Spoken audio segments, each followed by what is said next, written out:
ఇప్పుడు మీ దగ్గరికి ఎవరన్నా లిరిసిస్ట్‌గా చేయమని వచ్చి అంటే సినిమాకి పాటలు రాయమని వస్తే సంగీత దర్శకత్వం అవకాశాలు అడగడం గాని ఏమైనా జరుగుతుందా ఇప్పుడు? అలా అడగనండి. ఎప్పుడు నేను ఓకే. నాకు లిరిక్ రాయడానికి నా లిరిక్ ఎవరైనా నచ్చితే ఆబ్వియస్లీ వాళ్ళకి already they have an idea that I'm composer also. హ్మ్.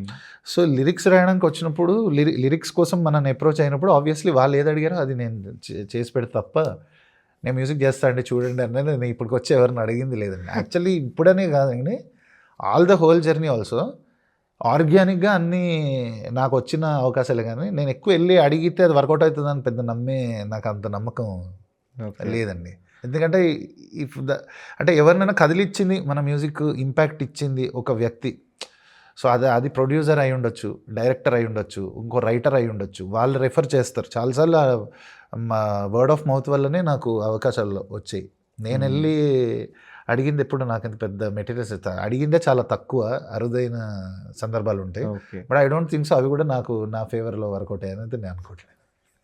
సో లిరిక్స్ వచ్చినప్పుడు లిరిక్స్కే న్యాయం చేయడానికి ట్రై చేస్తానండి. ఎందుకంటే ఆబ్వియస్లీ ఇప్పుడు ఈ 5 years నుంచి రాసి తెలియకుండా అదేంటంటే అదొక మెయిన్ స్ట్రీమ్, అందులో కూడా ఒక సక్సెస్ అనేది వచ్చేసేసరికి కొంతమంది నా స్టైల్ నచ్చి రాయించుకునే డైరెక్టర్స్, ప్రొడ్యూసర్స్ ఉన్నారు.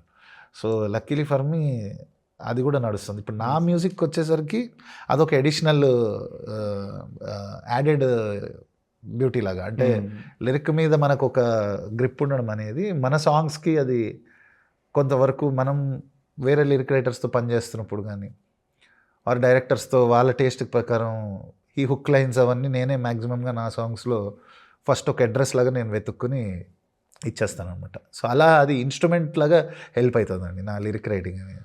ఓకే. అంతేగాని లిరిక్ కోసం అయితే లిరిక్ వచ్చిన అయితే మ్యూజిక్ డైరెక్షన్ అయితే అడగలేదు ఇప్పుడు.